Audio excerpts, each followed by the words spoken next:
Hello students, welcome to EduCraft Academy. In today's class, we'll learn about Hardy-Weinberg equilibrium. होता क्या है Hardy-Weinberg equilibrium? तो ये हमें जेनेटिक कॉन्स्टिट्यूशन बताता है, ये हमें जेनेटिक स्ट्रक्चर बताता है एक नॉन इवॉल्विंग पॉपुलेशन में. सी इवॉल्विंग पॉपुलेशन में हार्डी-वीनबर्ग इक्विलिब्रियम अप्लाई नहीं करता. It applies in non evolving population में. उसमें जेनेटिक स्ट्रक्चर क्या होगा, जैसे कि एक नॉन इवॉल्विंग पॉपुलेशन है, अगर हमें उसमें डोमिनेंट एलील्स के बारे में पता है या रेसेसिव एलील के बारे में पता है तो हम जान सकते हैं कितने इंडिविजुअल्स होमोजाइगस डोमिनेंट होंगे, होमोजाइगस रेसेसिव होंगे या हेटेरोजाइगस पॉपुलेशन होगी. हम इसके बारे में जान सकते हैं, मतलब हम जेनेटिक कॉन्स्टिट्यूशन जान सकते हैं एक नॉन इवॉल्विंग पॉपुलेशन का. किसकी मदद से? हार्डी-वीनबर्ग इक्विलिब्रियम की मदद से. किसने दिया था? It was proposed by G.H. Hardy and W. Weinberg in 1908. Proposed by G.H. Hardy and W. Weinberg in 1908. इसका डेफिनेशन क्या हो जाएगा? It defines genetic structure of non evolving population. It defines genetic structure of non evolving population. मतलब homozygous dominant, homozygous recessive, heterozygous, उनके number हम निकाल सकते हैं और पॉपुलेशन में वो कितने अमाउंट में कितने नंबर में होंगे हम ये चीज़ निकाल लेंगे. कैसे? हम ये अभी सीखेंगे. देखो तो P stands for dominant allele, right. सबसे पहले तो डोमिनेंट और रेसेसिव का मतलब, डोमिनेंट का मतलब जो कैरेक्टर अपने आप को हेटेरोजाइगस कंडीशन में भी अपने आप को एक्सप्रेस करे उसे डोमिनेंट कैरेक्टर कहते हैं. और हेटेरोजाइगस कंडीशन में जो कैरेक्टर अपने आप को एक्सप्रेस नहीं कर पाता उसे रेसेसिव कैरेक्टर कहते हैं. तो देखो डिनोशन देख लेते हैं हम कि P is for dominant allele and Q is for recessive allele. P dominant, Q recessive. अब ऐसा है कि P plus Q equals to 1 होता है. P plus Q is equal to 1 होता है.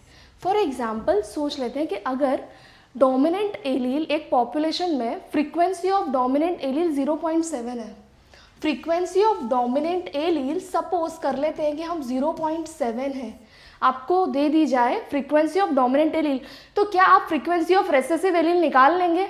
Yes, 1 minus dominant allele, right. P आपके पास है तो Q क्या हो जाएगा?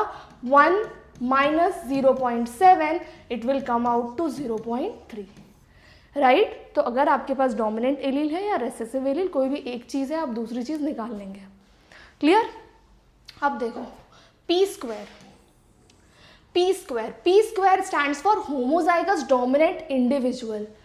P स्क्वायर आपको वो वैल्यू देगा, सपोज कर लेते हैं हम कि 100 लोग हैं, तो 100 लोगों में से कितने लोगों का जेनेटिक, हम हाइट का एग्जाम्पल ले लेते हैं, ठीक है, हम हाइट का एग्जाम्पल लेते हैं.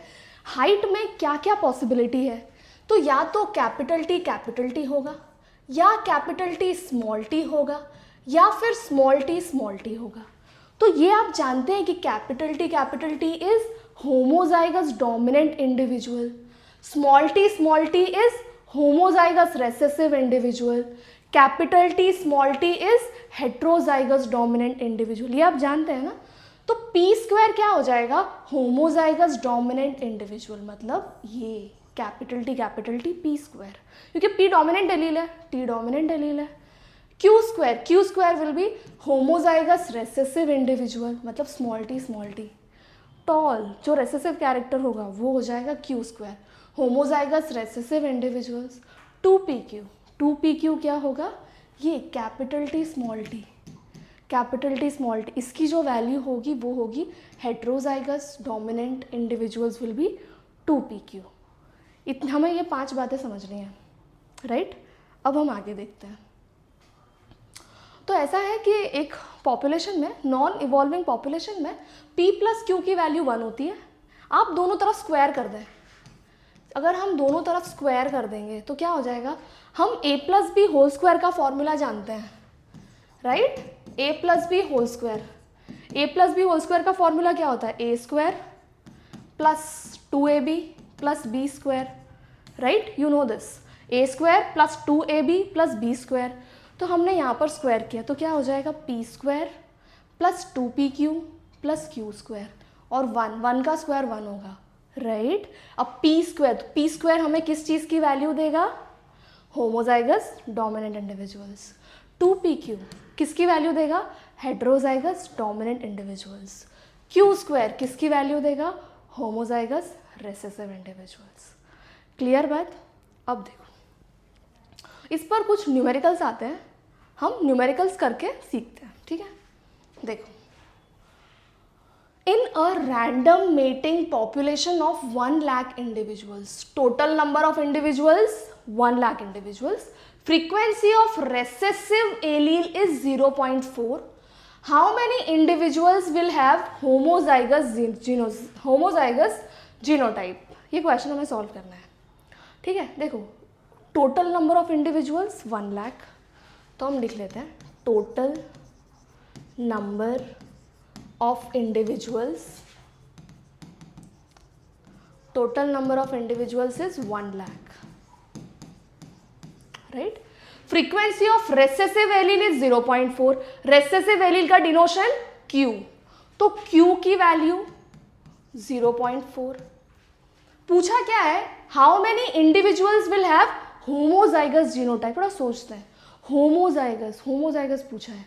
देखो पीछे वाली स्लाइड पर आते हैं, यहाँ पर होमोजाइगस क्या था, ये होमोजाइगस है, ये होमोजाइगस है, ये हेट्रोजाइगस है। इसका मतलब कौन से इंडिविजुअल्स पूछे हैं, तो कैपिटल टी वाले पूछे हैं, स्मॉल टी वाले पूछे हैं। तो मैं ऐसा बोलूँ कि उन्होंने हमसे पी स्क्वायर और क्यू स्क्वायर पूछा है, उन्होंने हमसे होमोजाइगस मतलब पी स्क्वायर और क्यू स्क्वायर पूछा है हमसे, राइट। तो इसकी वैल्यू हमें निकालनी है। हम इधर आ जाते हैं, पूछा क्या गया है, हमें फाइंड क्या करना है, फाइंड करना है हमें P square plus Q square, we need to find, ठीक है। ये हमें फाइंड करना है, क्लियर। इतना डेटा दिया हुआ है। अब देखो अगर आपके पास पी की वैल्यू है, आपके पास क्यू की वैल्यू, अब पी की वैल्यू निकाल लेंगे। पी की वैल्यू क्या आ जाएगी, पी की वैल्यू आ जाएगी 0.6, राइट। पी की वैल्यू 0.6। अब आपके पास पी की वैल्यू है, क्यू की वैल्यू है, तो पी स्क्वायर और क्यू स्क्वायर निकाल लेंगे। तो पी स्क्वायर क्या हो जाएगा, सी 0.6, इसका मतलब क्या हो जाएगा 60%। एलील्स में 60% एलील पी है, मतलब डोमिनेंट एलील है, और 40% एलील रेसेसिव एलील है, राइट। तो पी स्क्वायर क्या हो जाएगा 0.6 का स्क्वायर, 0.6 का स्क्वायर मतलब 0.36, 0.30, इसका मतलब मैं बोलूँ 36%, इसका मतलब मैं ये कहूँ 36%। तो इसका 36%, total number of individuals 1 lakh, मतलब 1 लाख का जो 36% है वो पी स्क्वायर है।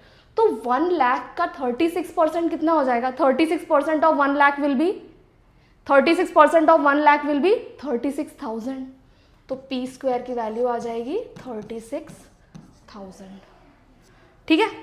अब Q की वैल्यू क्या दी है 0.4, तो Q स्क्वायर की वैल्यू क्या हो जाएगी, Q स्क्वायर की वैल्यू क्या हो जाएगी, स्क्वायर कर देंगे 0.4 का स्क्वायर 0.16, 0.16 का मतलब 16%, 0.16 इट विल बी 16%, राइट।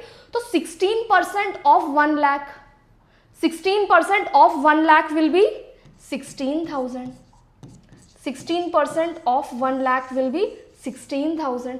इसका मतलब होमोजाइगस डोमिनेंट है 36,000 और होमोजाइगस रेसेसिव है 16,000, राइट। पी स्क्वायर और क्यू स्क्वायर, हमें फाइंड क्या करना था, होमोजाइगस जीनोटाइप, मतलब हमें फाइंड करना था P square plus Q square. तो पी स्क्वायर हमारे पास कितने हैं 36,000, क्यू स्क्वायर हमारे पास कितने हैं 16,000, 36,000 plus 16,000 comes out to 52,000, right.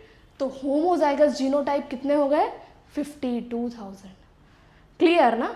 देखो सीधी सी बात है, आपको कोई भी वो एक वैल्यू दे देंगे, या P दे देंगे या Q दे देंगे, या फिर वो आपको होमोजाइगस डोमिनेंट की वैल्यू दे देंगे, या होमोजाइगस रेसेसिव की वैल्यू दे देंगे, या हेटेरोजाइगस की, किसी भी एक की वैल्यू आपके पास होगी और आप उसकी मदद से बाकी सारी वैल्यूज निकाल लेंगे, राइट।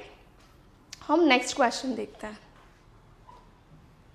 नेक्स्ट क्वेश्चन ये है, in a population of 2000 individual 900 are suffering from recessive autosomal disease.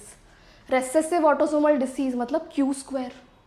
500 are carrier, carrier का मतलब heterozygous, heterozygous are called as carrier. The gene frequency of recessive, recessive मतलब क्यू की value पता करनी है, recessive मतलब क्यू की वैल्यू पता करनी है। आपको इसका आंसर निकाल के कमेंट बॉक्स में कमेंट करना है कि इसका आंसर क्या आता है, ठीक है। इसका सॉल्यूशन मैं आपको नेक्स्ट वीडियो में दूंगी। आई थिंक आपको हार्डी-विनबर्ग क्लियर हो गया होगा। Thank you.